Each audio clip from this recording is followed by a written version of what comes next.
नए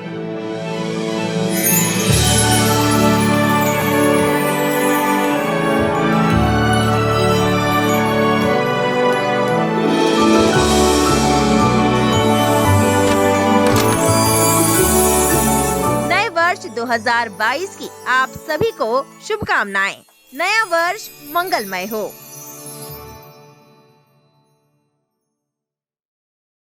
सबसे पहले मुख्य समाचार।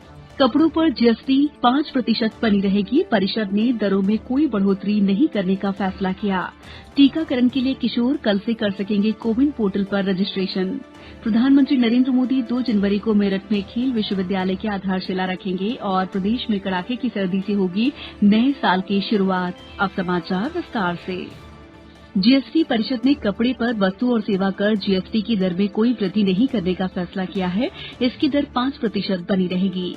वित्त मंत्री निर्मला सीतारमण ने आज नई दिल्ली में जीएसटी परिषद की 46वीं बैठक के बाद बताया कि कपड़े पर जीएसटी का मामला कर दर युक्तिसंगत समिति को भेजा जाएगा। समिति अपनी रिपोर्ट अगले साल फरवरी तक प्रस्तुत करेगी। Federation of Indian art silk weaving industries के चेयरमैन भरत गांधी ने सरकार के इस फैसले का स्वागत करते हुए जीएसटी परिषद का आभार जताया है। श्री गांधी ने कहा कि कपड़े पर वस्तु और सेवा कर जीएसटी की दर में कोई वृद्धि नहीं करने के फैसले से देश और कपड़ा उद्योग को व्यापक लाभ मिलेगा। उन्होंने इस फैसले को बुनकरों के हक में बताया। किशोर आयु वर्ग के बच्चों का कोविड टीकाकरण कराने के लिए कल से कोविन पोर्टल पर पंजीकरण शुरू किया जाएगा। स्वास्थ्य मंत्रालय ने कहा है कि इन लाभार्थियों के लिए टीकाकरण केंद्र पर भी पंजीकरण की सुविधा उपलब्ध होगी। प्रधानमंत्री नरेंद्र मोदी ने इस महीने की 25 तारीख को राष्ट्र के नाम संबोधन में 15 से 18 वर्ष के आयु वर्ग के लिए 3 जनवरी से टीकाकरण शुरू करने की घोषणा की थी। अन्य बीमारियों से पीड़ित लोगों के लिए एहतियात के तौर पर टीके की तीसरी खुराक 10 जनवरी से शुरू की जाएगी। कोविन प्लेटफॉर्म के प्रमुख डॉक्टर आरएस शर्मा ने बताया है कि कोविड वैक्सीन की पहली एहतियाती खुराक 60 साल से अधिक उम्र के उन्हीं लोगों को लगाई जाएगी जिन्हें दूसरी खुराक लिए हुए 9 महीने का समय हो गया होगा।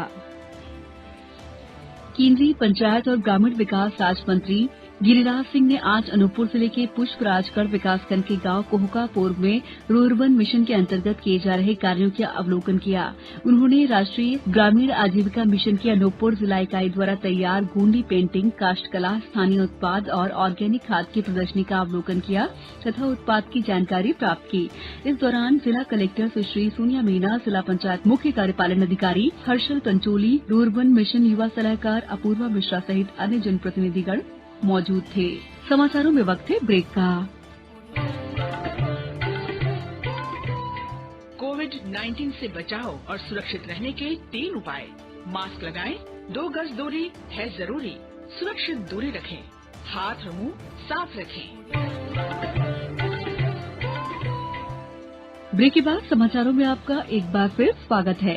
प्रधानमंत्री नरेंद्र मोदी 2 जनवरी रविवार को मेरठ में मेजर ध्यानचंद खेल विश्वविद्यालय की आधारशिला रखेंगे। ये विश्वविद्यालय मेरठ के सरधना कस्बे में सलावा और कैली गांव में स्थापित किया जाएगा। इसके निर्माण पर लगभग 700 करोड़ रुपए का खर्च आने का अनुमान है। खेल विश्वविद्यालय में सिंथेटिक हॉकी मैदान, फुटबॉल मैदान, बास्केटबॉल, वॉलीबॉल, हैंडबॉल, कबड्डी मैदान, लॉन टेनिस कोर्ट, जिम्नास्टिक के लिए हॉल, दौड़ के लिए सिंथेटिक स्टेडियम, स्विमिंग पूल और साइकिलिंग के लिए ट्रैक सहित खेलों के आधुनिक बुनियादी ढांचे की व्यवस्था होगी। प्रधानमंत्री नरेंद्र मोदी कल दोपहर वीडियो कॉन्फ्रेंस के जरिए प्रधानमंत्री किसान सम्मान निधि योजना के अंतर्गत वित्तीय लाभ की 10वीं किश्त जारी करेंगे। 10 करोड़ किसानों के खातों में 20,000 करोड़ रुपए से अधिक की धनराशि अंतरित की जाएगी। उत्तर भारत से आ रही सर्द हवाओं और चक्रवात के चलते मध्य प्रदेश सहित देश के पश्चिमोत्तर इलाकों में नए साल की शुरुआत कड़ाके की ठंड से हो सकती है। मौसम विभाग ने 3 जनवरी तक दिल्ली, उत्तर प्रदेश, पंजाब और हरियाणा के कुछ हिस्सों और राजस्थान में शीतलहर तथा कड़ाके की ठंड पड़ने का अनुमान जताया है। वहीं प्रदेश में भी रविवार तक शीतलहर चलने की संभावना है। मौसम विभाग के अनुसार देश के मध्यवर्ती इलाकों में अगले 3 दिनों में न्यूनतम तापमान में 2 से 4 डिग्री और पूर्वी हिस्सों में 3 से 5 डिग्री सेल्सियस तक की गिरावट दर्ज हो सकती है। प्रदेश के कई जिलों में कोहरा पड़ने की भी आशंका है। किसानों को फसलों को पाले से बचाने की सलाह दी गई है। हमारे कटनी संवाददाता ने बताया कि जिले में शीतलहर को देखते हुए अलाव और रैन बसेरे की निःशुल्क सुविधा उपलब्ध कराई गई है। राजधानी भोपाल सहित प्रदेश के अधिकांश जिलों में दिन भर बादल छाए रहे और सर्द हवाएं चली। बाजारों में गर्म कपड़ों की बिक्री बढ़ गई है। अब कुछ समाचार संक्षेप में। मध्य प्रदेश के राज्यपाल मंगूभाई पटेल, मुख्यमंत्री शिवराज सिंह चौहान और राज्य मंत्रिपरिषद के मंत्रियों ने 9 वर्ष की पूर्व संध्या पर प्रदेशवासियों को नए साल की शुभकामनाएं दी हैं। केंद्रीय शिक्षा मंत्री धर्मेंद्र प्रधान कल से 100 दिन के अभियान पढ़े भारत का शुभारंभ करेंगे। इस अभियान में बच्चों, शिक्षकों, अभिभावकों, समुदाय और शैक्षिक प्रशासन सहित सब हितधारकों को राष्ट्रीय और राज्य स्तर पर शामिल किया जाएगा। खरगोन में आज कोरोना के नए वेरिएंट ओमिक्रॉन के प्रति लोगों को जागरूक करने के लिए एक रैली निकाली गई। कोतवाली परिसर से निकली रैली में जिला कलेक्टर और एसपी भी शामिल हुए। नए वर्ष पर टीकमगढ़ जिले के बरीघाट, कुंडेश्वर धाम और मटखेरा के सूर्य मंदिर पर बड़ी संख्या में लोग पिकनिक मनाने जाते हैं। इन स्थानों पर जिला पुलिस ने सुरक्षा के व्यापक इंतजाम किए हैं। स्वच्छता सर्वेक्षण की तैयारियों और खंडवा जिले की बेहतर रैंकिंग के लिए आज निगम आयुक्त सविता प्रधान ने शहर में किए जा रहे स्वच्छता के कामों का निरीक्षण किया। बड़वानी जिले में 12 जनवरी को स्वरोजगार दिवस मनाया जाएगा। CIN न्यूज नेटवर्क, देश का नंबर 1 YouTube चैनल, वर्ष 2021 में रचा इतिहास।